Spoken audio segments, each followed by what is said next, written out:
Hello, this is Jamie Mitchell, and we are back with an episode of the Libertarian Censored podcast, going over all the posts in the Libertarian Censored subreddit. Let's get right into it. So first we have Angela McCardle discusses coalition of independents and others to rescue the Republican in D.C., and that's from Baton 13. That's a crossword from the Libertarian Party USA subreddit, and it was a tweet from Holden Coelho, who looks like he's deleted it. But yeah, I do think, the Liberty movement should coalesce with other movements if possible. It's always I personally am not for forced collectivism, but I think voluntary collectivism is a great way of going about things, and it's definitely true when it comes to the liberty movement. We need to find allies in other groups, but whether they be Marxist or hardcore conservatives or any whatever group, as long as if we can find an issue to coalesce on, I think we should do it as long as everyone wants to do so voluntarily, and that's my thoughts on that issue.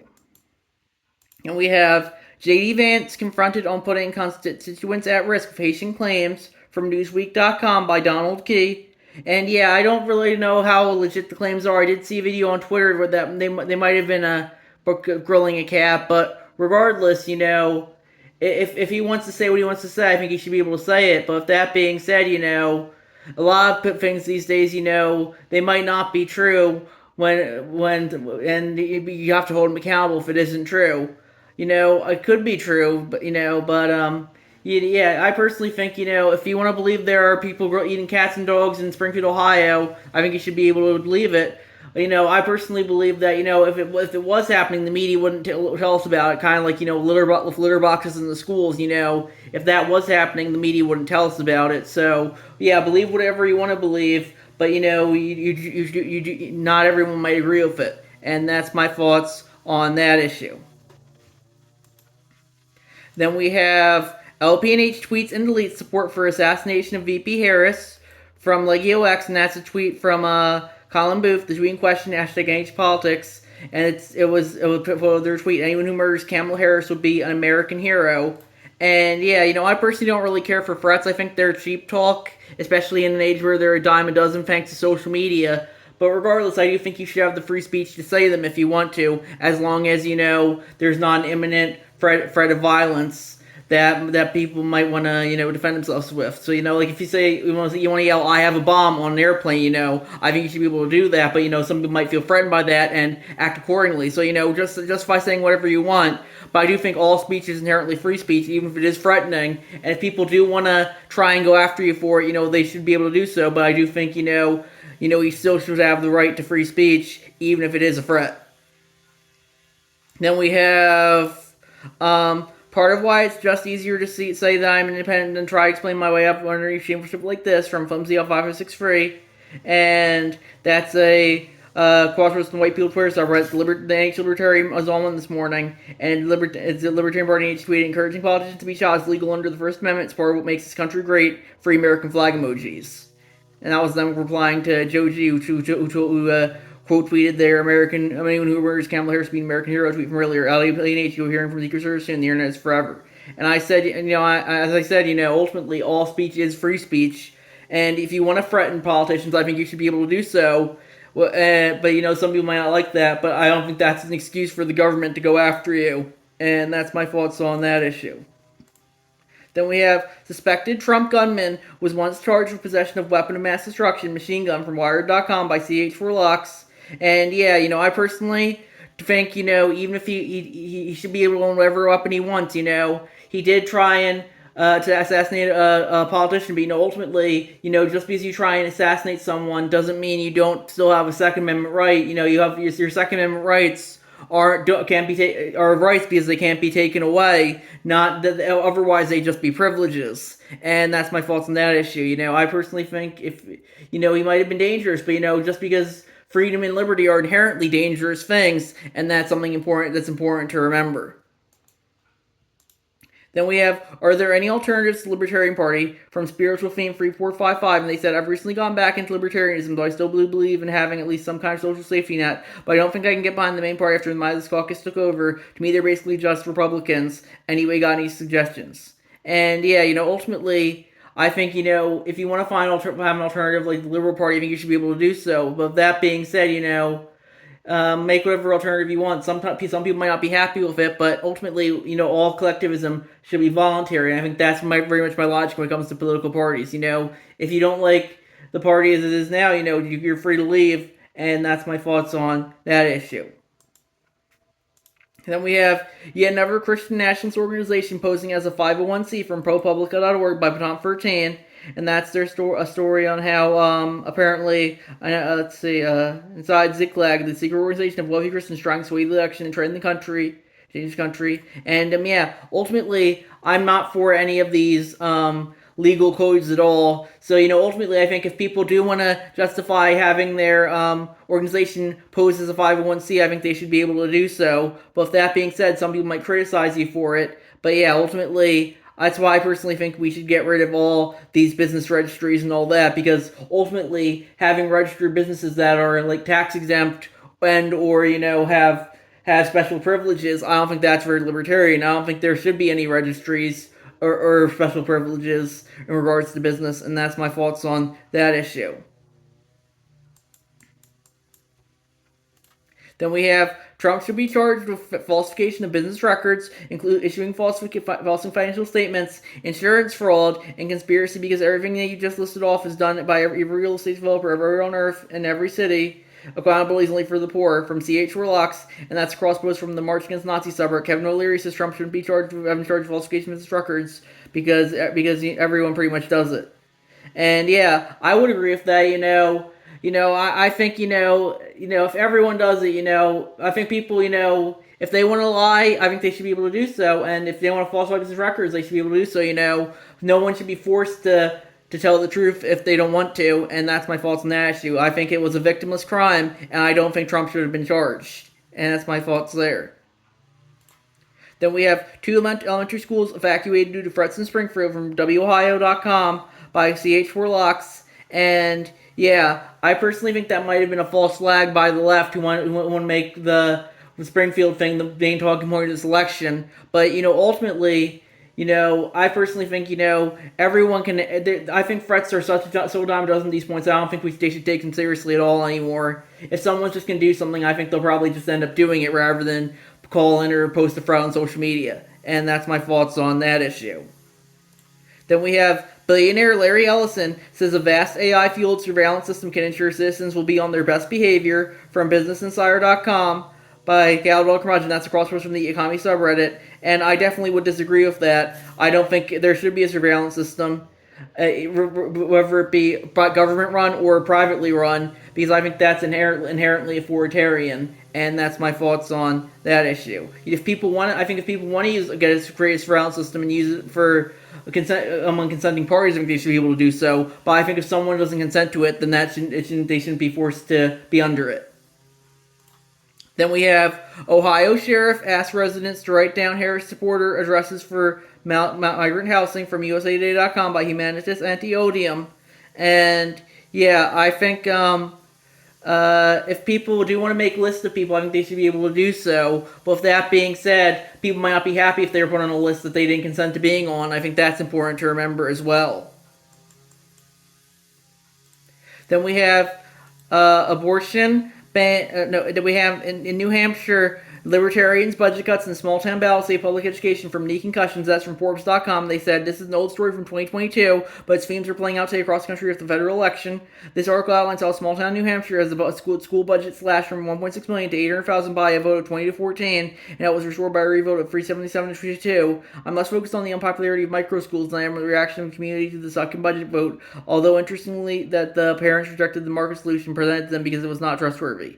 In the end, the debate in Croydon was not about school choice or about quality of education, but which the town already had. As their revote came down to the wire, the argument was literally about democracy itself. The budget cutters were explicitly trying to keep people from voting, arguing against registering more voters, and insisting that the original vote was a surprise motion. Surprise motion of 44 of the town's 585 voters was good enough. This was a fight about dismantling a piece of democratic government. Budget cut advocates had claimed to be the silent majority, but the actual majority turned out to be taxpayers who support public education and are willing to fund it. When people, even libertarians, say that you should not exercise your right, why would you listen to them?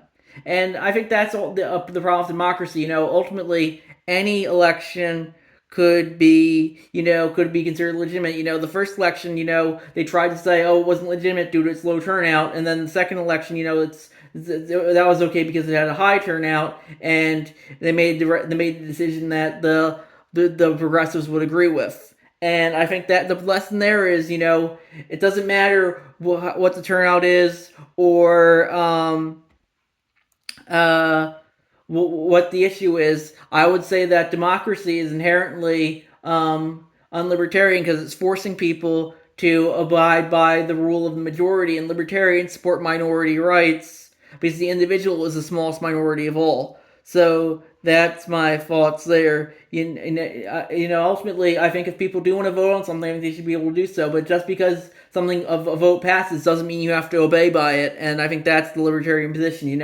If people want to vote for something, just do it. But ultimately, that doesn't legitimize the rule of the state in any capacity. And that's my thoughts there.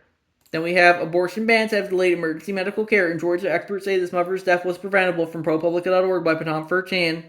And yeah, I do think, the left overly worships abortion too much. But with that being said, I do think, if someone wants to get an abortion, they should be able to do so. And yeah, even if you disagree with it, I do think it's a bodily autonomy issue. And yeah, but with that being said, I definitely do think this could be more left propaganda saying we need to not only have abortion be legal, but we need to worship it as well. And I definitely don't think we should be worshiping abortion because the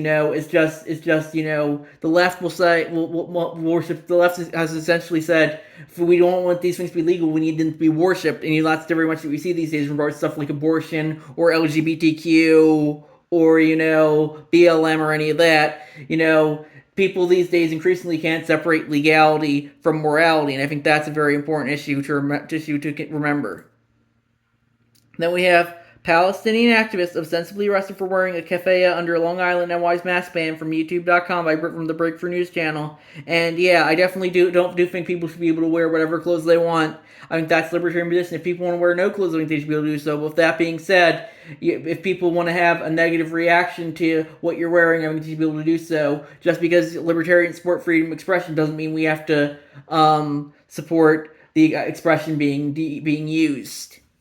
I personally think if Nazis want to march on the street or communists want to march on the street, I think these people will do so. But I think both of those groups should be stigmatized because they want to inherently rule over others. Then we have FBI agents visit home of LH and Libertarian Party members after a post about Harris from WMUR.com by Ninja Lover. And yeah, I personally don't really care for threats, as I said earlier. But with that being said, the FBI shouldn't be knocking on people's doors for social media posts. That's how you end up like the UK, of people getting arrested for social media posts. And last year, they even killed a guy in Utah for posting threats online. The FBI agents show up to his house with guns, and he fired back on them in self-defense. And that just goes to show you how the state can kill you over anything. And recently, we're not going to have freedom of speech anymore because those in positions of power increasingly label any dissent at all as justifying justifying the full use of state force against it. And that's my thoughts on that issue. Then we have most Trump supporters believe false claims about Haitian migrants poll, and they added literally, quote, only dear leaders' words matters from thehill.com by C.H. Relax. And yeah, ultimately I think people should believe whatever they want to, and if they want to believe Trump, I think they should be able to do so. And yeah. Then we have, in an unprecedented move, Ohio is funding the construction of private religious schools from ProPublica.org by C.H. Relax.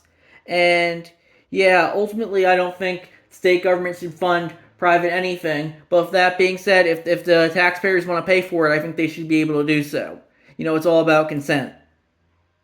Then we have lawsuit. Michigan University counselor betrays formerly falsely accused student from Toniel Reichison in Substack.com by Leaf, or Tony Erickson, I think his name is. And yeah, ultimately, increasingly higher education these days is rigged against men, I would say, and especially white men, white heterosexual men in particular, I would say, because they are against white conservative heterosexual men, probably the most of all, because they are in every outgroup of the left, and thus the higher education is completely controlled by the left at this point, and that's why increasingly I think we need to abolish it and just let people learn for themselves rather than have the woke pushing narratives on them and forcing people to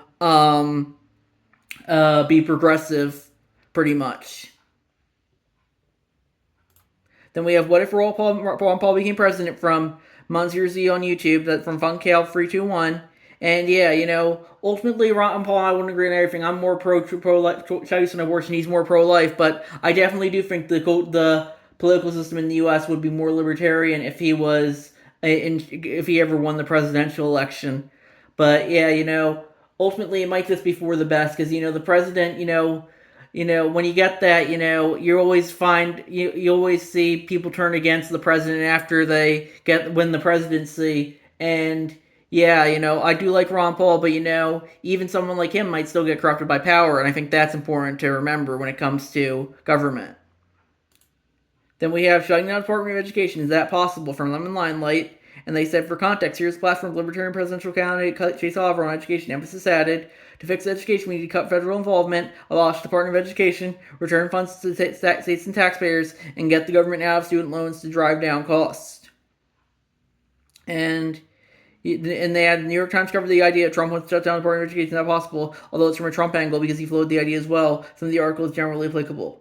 And yeah, and they had a few paragraphs from the article as well. And I said, is it possible? Yes. Is going to happen? Probably not, because the government usually just grows regardless of which branch of the Uni Party is in power, and that's important to remember. It's like when Trump says, "Oh, we might pull out of NATO." That's probably not going to happen because it only seems that that the United States gets involved in more and more intergovernmental organizations and more and institutes more and more government agencies and branches as the years go on. I think that's important to remember. And despite how people always say, "Oh, we're going to shrink the government," it never ever seems to happen. And now you're starting to see conservative. I remember seeing a conservative paper saying, "Oh, the conservative case for the New Deal." I think that's how insane things are getting. Now the conservatives have even adopted like the New Deal progressivism of the 1930s. So, and that was supposed to be like the worst thing ever from the conservative perspective, but now is even they're defending it. And increasingly, the Republicans are just Democrats from 10 to 15 years ago. I would say that's always been the case, but to an extent, I think more and more people are realizing it.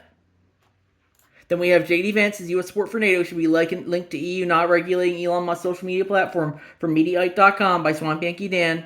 And I don't really care for J.D. Vance, but I would agree with that.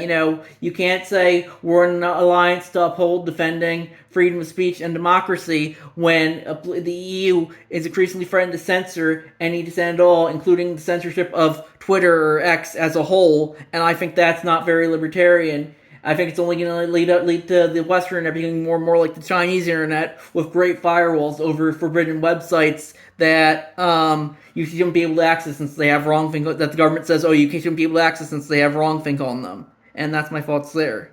Then we have, gladly share this article with fellow libertarians. One could in fact argue that libertarianism is a form of neo-feudalism, but feudalism had good characteristics, much like you think that the Athenian democracy had good characteristics along the bad things. From Dirtballs, and that's a cross post from the neo-feudalism subreddit. And yeah, I personally think feudalism, I do think is kind of overhated these days. I think, feudalism is very localized, and I think that's a very libertarian position. And I think if people do want to do feudalism, I think they should be able to do so. With that being said, I think, people should each person should have should consent to whatever form of government they want, not be as long as, the collectivism is voluntary and not forced. And that's my thoughts on that issue. So I think we're going to wrap it up there. I'll see you guys in the next episode. Bye.